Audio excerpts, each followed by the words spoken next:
Assalamualaikum warahmatullahi wabarakatuh. Perkenalkan, saya Pascawati Safitri Universitas Sari, SEMM. Saya adalah dosen di jurusan bisnis, program studi D4 Manajemen Pemasaran Internasional di Politeknik Negeri Jember. Saya mengampu mata kuliah strategi pemasaran dengan tim dosen sebagai koordinator adalah Bapak Alamsyah Sutantio dan tim pengajar adalah Bapak Aditya Nizar Al-Ardi. Pada mata kuliah strategi pemasaran yang saya ampu ini diberikan kepada mahasiswa di semester 3 dengan jumlah mahasiswa 25 orang.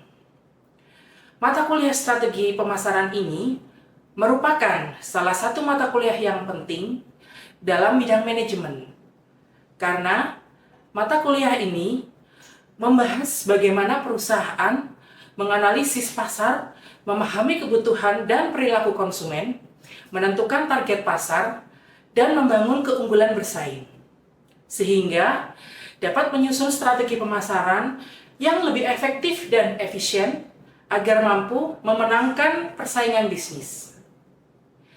Di era digital yang saat ini, strategi pemasaran tidak lagi hanya berfokus pada penjualan, tapi juga bagaimana menciptakan value bagi pelanggan. Dari adanya inovasi, teknologi, baik secara pemasaran media digital dan lain sebagainya.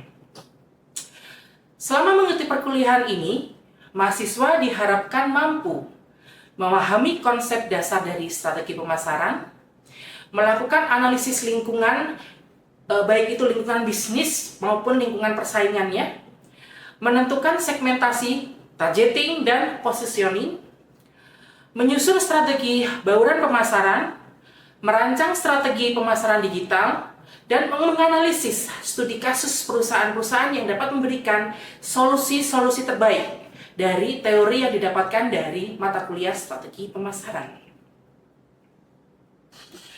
Proses pembelajarannya akan dilaksanakan melalui cara ceramah, diskusi, studi kasus, presentasi kelompok maupun individu, penugasan secara kelompok juga dan individu juga, serta proyek menyusun strategi pemasaran yang akan dilakukan baik individu maupun kelompok. Oleh karena itu, partisipasi aktif dari mahasiswa sangat diharapkan dalam hal ini. Oleh karenanya, diharapkan setiap mahasiswa memiliki satu atau lebih pedoman atau buku acuan yang digunakan sebagai pedoman awal mempelajari strategi pemasaran. Antara lain, buku Marketing Management karya Philip Cottrell dan Kevin Lane-Killer. Yang kedua, Principles of Marketing karya dari Philip Kotler dan Gary Armstrong. Ketiga, buku Strategi Pemasaran karya Fandi Ciptono. Yang keempat, Bukhari Alma dengan bukunya berjudul Manajemen Pemasaran dan Pemasaran Jasa. Kelima, Craven and Percy di bukunya Strategic Marketing. Materi perkuliahan secara umum pada mata kuliah Strategi Pemasaran menurut RPS dari mata kuliah ini adalah yang pertama, mahasiswa akan dikenalkan terkait bagaimana sih strategi pemasaran baik dalam bentuk konsep maupun perkembangannya. Yang kedua, strategi kepuasan pelanggan. Jadi mahasiswa diharapkan mengetahui bagaimanakah cara menilai atau mengukur dari kepuasan dari pelanggan. Ketiga, strategi pasar, strategi produk, penetapan harga, strategi distribusi, strategi promosi, dan yang akan menjadi materi saya untuk sesi video pengajaran yaitu strategi pemasaran dengan product life cycle atau PLC. Selanjutnya, strategi pemasaran dalam berbagai posisi, dan yang terakhir adalah strategi pemasaran internasional. Tentu saja dari 10 materi yang akan diterimakan kepada mahasiswa ini, nanti di pertemuan ke-8 dan ke-16 akan di sela-sela diberikan untuk assessment atau ujian. Jadi untuk ujian tengah semesternya mahasiswa akan mengerjakan di pertemuan ke-8, dan untuk UASnya atau ujian akhir semester dilaksanakan di pertemuan ke-16. Harapan saya melalui mata kuliah ini, mahasiswa tidak hanya memahami terkait teori saja, tetapi juga mampu mengaplikasikan materi yang didapatkan dari mata kuliah ini ke dalam dunia bisnis, dunia kerja, maupun kewirausahaan yang nantinya mereka akan jalani. Sehingga mereka akan siap terjun langsung terkait dengan tantangan yang ada di dunia kerja akhir-akhir ini.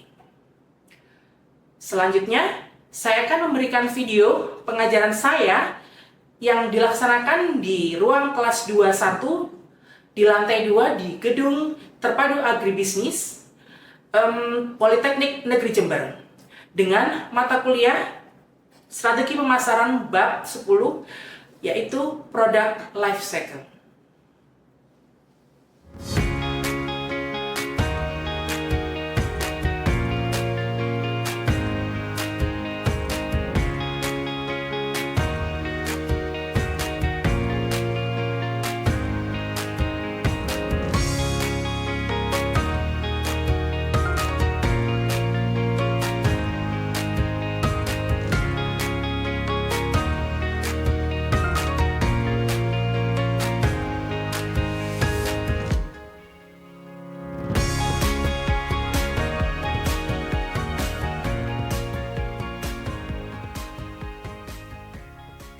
Baik, materi hari ini terkait strategi pemasaran dalam product life cycle atau PLC. Gimana teman-teman? Sudah ada bayangan kira-kira materi ini kaitannya dengan apa sih? Kalau teman-teman lihat dari contoh-contoh gambar yang ada di video, yang ada di layar maksud saya. Gimana? Menurut teman-teman apa sih PLC itu? Ada, coba silahkan. Jadi PLC itu kalau di sini contohnya teman-teman bisa lihat ada mesin ketik tua, ada handphone Nokia jadul gitu kan, ada pita kaset pita gitu kan. Ada lagi bukan video sih, itu apa namanya, game konsol ya, atau orang jadul bilangnya itu adalah gamebot gitu. Dari situ semua teman-teman bisa mereka nggak kira-kira apa sih makna tersirat dari gambar-gambar yang saya gunakan sebagai latar belakang materi di judul utama materi kita hari ini, yaitu PLC. Gimana? Teman-teman sudah ada bayangan? Oke, coba teman-teman cek lagi. Nah, inilah yang disebut dengan siklus hidup produk atau PLC. Jadi PLC itu apa teman-teman? Adalah sebuah konsep dalam manajemen pemasaran yang menggambarkan perjalanan dari sebuah produk. Dari fase perkenalan sampai akhirnya ditarik di peredaran. Jadi ada 4 fase sebenarnya dalam siklus hidup produk atau skema dari PLC ini. Yang pertama adalah perkenalan, kemudian yang kedua, dan lalu ketiga, keempat, dan yang terakhir adalah skema penurunan atau menghilangnya si produk itu dari pasar. Nah, ini akan saya tunjukkan gimana sih bentukan dari skema PLC itu. Nah, coba teman-teman bisa lihat di layar depan kalian ini, di situ sudah terlihat dengan jelas ya. Skemanya terdiri dari yang pertama adalah perkenalan, kedua adalah perkembangan, ketiga kedewasaan, dan yang terakhir di penurunan. Nah, dari situ teman-teman sudah ada bisa membayangkan nggak kalau saya sinkronkan dengan gambar-gambar yang menjadi background dari latar utama dari judul materi kita yang ada di depan slide tadi, bisa dibayangkan kan? Jadi gimana sih siklus hidup produk? Kalau tadi ada gambar HP Nokia gitu ya, ada lagi gambar si mesin ketik, ada lagi gambar game konsol atau gamebot, ada lagi gambar kaset pita. Nah, zaman sekarang masih ada kaset pita? Ada, kaset pita masih tetap ada, cuman tidak dijual secara masif karena musik yang lebih elektrik itu lebih menjual saat ini daripada musik yang bentuknya fisik, dalam hari ini adalah kaset, CD dan lain sebagainya. Itu bisa kalian masukkan di skema siklus hidup produk ini. Jadi pertama pengenalannya seperti apa untuk awal-awal pengguna ponsel di sini ya. Kalau teman-teman tahu ya, pengguna ponsel awal-awal zaman tahun 90, 80, 90-an itu pertama kali ada ponsel segede gaban, teman-teman, gede banget. Saya juga lupa itu mereknya. Jadi modelnya kayak HT, seingat saya dulu. Itu sekitar awal-awal tahun 90-an. Kemudian berlanjut di perkembangan, nah muncullah yang namanya Nokia.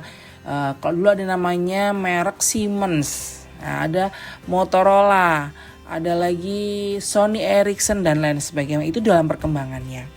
Terus kedewasaannya. Kedewasaan itu adalah posisi di mana para ponsel itu mulai berlomba-lomba untuk memberikan fasilitas-fasilitas atau aplikasi dalam hal ini yang dapat memenuhi kebutuhan dari customernya. Misalnya waktu itu Nokia mengeluarkan yang namanya N-Gage, HP N-Gage. Teman-teman tahu nggak HP N-Gage itu apa? Jadi HP N-Gage itu spesialisnya Nokia untuk para gamers kalau zaman dahulu. Jadi kalau anak dulu ya yang sekolah SMP, SMA sih rata-rata ya sudah pakai N-Gage, wah itu berarti anak orang have, itu anak orang punya gitu loh teman-teman. Seperti itu. Begitupun ada lagi Nokia mengeluarkan seri yang namanya komunikator. Jadi mirip kalau zaman sekarang itu, kalau teman-teman tahu adalah Samsung Fold ya, yang bisa dilempit, dibuka kayak mini laptop. Yang seperti itu di Nokia juga dulu sempat ada namanya komunikator. Jadi ketika kalian buka plug itu ya di bawahnya juga bentuknya ada kayak mini laptop gitu. Memang sasaran atau pasar yang mereka sasar adalah para eksekutif muda dan pada masanya seperti itu, nggih. Baik, setelah itu masuk dalam penurunan. Nah, ini nih penurunan. Ketika masa-masa jayanya si Nokia itu, dia jumawa, dia sombong. Saya pernah bercerita ke teman-teman sebelumnya kan. Jadi Nokia itu merasa bahwa udahlah, saya ini sudah jadi king of the ponsel gitu. Saya rajanya ponsel zaman ini, nggak akan ada ponsel merek lain yang bisa mengungguli apa yang saya punya gitu. Padahal saat itu sudah mulai masif tuh yang namanya internet ya kan teman-teman. Udah mulai masif tuh yang namanya serba digital gitu. Jadi muncullah pelan-pelan masuk yang namanya HP Android. Nah di HP Android itu nggak hanya sekedar cuma HP yang isinya game atau isinya sekedar untuk SMS atau telepon. Jadi semua kebutuhan customer, semua kebutuhan konsumen itu ada sebenarnya ada di Android. Itulah yang tidak mau atau tidak mau dilakukan sebenarnya oleh Nokia. Jadi karena dia merasa jumawa, dia merasa bahwa saya tidak akan tertandingi, padahal kebutuhan dari customer itu setiap masa, setiap zaman itu pasti bertambah gitu. Gak hanya sekedar butuh buat telepon atau hanya sekedar butuh buat SMS, enggak. Sekarang kita butuhnya apa? Scrolling untuk mencari informasi gitu kan. Dengan HP di genggaman kita sudah tahu informasi yang jauh di ufuk timur misalnya, atau perang yang ada di timur tengah, kita bisa tahu hanya dalam waktu seperti sekian detik bahkan ya, dengan cara membuka atau scrolling di HP kita. Begitupun dengan belanja. Kalau dulu kita menggunakan telepon seluler seperti Nokia, belum bisa namanya kita belanja online, nggak zaman waktu itu belanja online pun paling cuman by SMS, pesan ini seperti itu. Tapi kalau sekarang kan lebih canggih. Nah seperti itu yang tidak mau dan tidak mau diakui dalam hal ini oleh Nokia sebagai yang katanya adalah dulu rajanya ponsel. Akhirnya gimana? Terjadilah penurunan dan akhirnya si Nokia harus hilang dari pasar karena kalah dengan kehadiran dari produk Android Gitu, seperti itu teman-teman. Oke, teman-teman, dari penjelasan saya tadi ada pertanyaan mungkin? Oke, boleh. Perkenalkan, saya Sabrina Nisara. Saya ingin bertanya, kenapa perusahaan itu perlu mengetahui posisi produknya dalam PLC? Baik, terima kasih atas pertanyaannya Mbak. Baik, saya akan coba untuk membahas ya, kita diskusi aja sekarang gitu. Jadi kenapa sih perusahaan itu perlu mengetahui posisi produknya? Betul sekali, jadi untuk dapat menentukan strategi pemasaran apa yang tepat dan agar dapat mengalokasikan anggaran secara efektif. Kenapa seperti itu? Karena dengan kita dapat memetakan gitu ya posisi produk dalam 4 tahapan utama yang ada di PLC, kita bisa mengetahui apakah produk kita ada di tahap pengenalan kah, tahap pertumbuhan kah, tahap kedewasaan kah, atau tahap penurunan. Nah, kalau posisi produk kita itu dalam tahap pengenalan, itu apa strategi yang bisa kita gunakan? Misalnya kalau tahap pengenalan otomatis kan masih baru tuh produk, jadi banyak konsumen yang belum mengetahui terkait produk kita. Jadi strategi pemasaran yang tepat adalah dengan memberikan promosi-promosi yang efektif, yang masif kepada konsumen, sehingga konsumen melek, sehingga konsumen paham, sehingga konsumen tahu bahwa kita punya produk itu. Nah, kalau kita sudah tahu, ada istilah namanya tak kenal maka tak sayang gitu teman-teman ya. Kalau kita nggak tahu, nggak mungkin kita akan menggunakan produk yang kita nggak tahu. Nah, kalau sudah tahu, kita sudah mengerti, oh ternyata produknya si perusahaan A, oh ini bagus. Biasanya perusahaannya kalau mengeluarkan produk seperti ini selalu top chair, terlalu bagus produknya gitu. Jadi itulah yang harus dilakukan perusahaan jika produknya ada di tahap pengenalan. Beda lagi jika produknya berada di tahap pertumbuhan. Nah, kalau pertumbuhan itu posisinya seperti apa teman-teman? Produk sudah mulai dikenal oleh konsumen gitu ya. Permintaan sudah mulai banyak, permintaan sudah banyak melonjak gitu. Perusahaan harus bisa memperluas distribusinya dong. Jadi enggak hanya konsumen di area A saja yang bisa terlayani. Jadi dengan adanya perluasan distribusi, bisa konsumen di daerah B, C, D dan bahkan Z pun bisa terpenuhi kebutuhannya gitu. Dan selanjutnya di tahap kedewasaan atau maturity di sini ya teman-teman, di siklus yang nomor 4. Di siklus nomor 3, nomor 4 ya benar ya? Nomor 3. Maaf. Dari tahap kedewasaan, di tahap kedewasaan ini pasar sudah mulai jenuh gitu. Kenapa dibuat jenuh? Karena cuman begitu aja produknya. Bahkan kadang banyak perusahaan-perusahaan kompetitor yang mengeluarkan produk yang mirip-mirip dengan produk dari perusahaan kita, sehingga terjadilah persaingan yang sangat ketat. Nah, kalau dalam posisi yang seperti ini nih, produk kita nih, berarti perusahaan perlu melakukan diferensiasi atau inovasi fitur gitu, biar nggak sama nih sama kompetitor. Contohnya kayak apa? Kalian yang cewek-cewek ini biasanya yang suka pakai cushion, masih ingat cushion yang lagi happening sekarang, Skintific ya. Dulu awalnya dia ngeluarkan si cushion warna gold ya gitu kan. Ketika dia mengeluarkan cushion itu ramai nih, respon pasarnya oke nih gitu. Nah, dengan tingginya respon pasar yang seperti itu membuat kompetitor juga akhirnya melirik, ternyata pasar untuk cushion ini lagi oke nih gitu. Akhirnya mereka membuat yang sama dari merek-merek kompetitor, sehingga membuat si perusahaan Skintific berpikir, kira-kira kalau saya bikin cushion yang sama tapi dengan diferensiasi, mungkin ada lagi tuh yang keluar kedua adalah yang compact biru ya, biru itu yang matte. Terus keluar lagi yang mana lagi, yang pink itu untuk yang ala-ala cewek K-pop, ala-ala cewek Korea yang glaze face gitu, yang muka-muka kinclong banget. dan itu ketika dalam tahap kedewasaan. Ada lagi yang terakhir di tahap penurunan. Nah, ketika perusahaan menyadari bahwa produk yang dia punya berada di siklus terakhir ini atau tahap penurunan ini, penjualan pasti akan menurun. Karena dikabarkan banyak sekali sebabnya, bisa juga terkait dengan perubahan tren mungkin. Perubahan tren. Nah, jadi perusahaan harus memutuskan strategi yang seperti apa yang seperti ini, Bu, gitu kan. Ya, caranya dengan cara memodifikasi produk gitu atau mencari pasar baru. Bisa juga dapat menghentikan produksi. Nah, untuk contoh yang menghentikan produksi ini adalah bisa kita pakai contoh dari perusahaan Nokia. Seperti itu, teman-teman. Oke, ada pertanyaan? Sebelum saya akhiri pertemuan kita hari ini. Tidak ada? Baik. Jangan lupa tugas yang sudah saya berikan hari ini terkait makalah kelompok ya.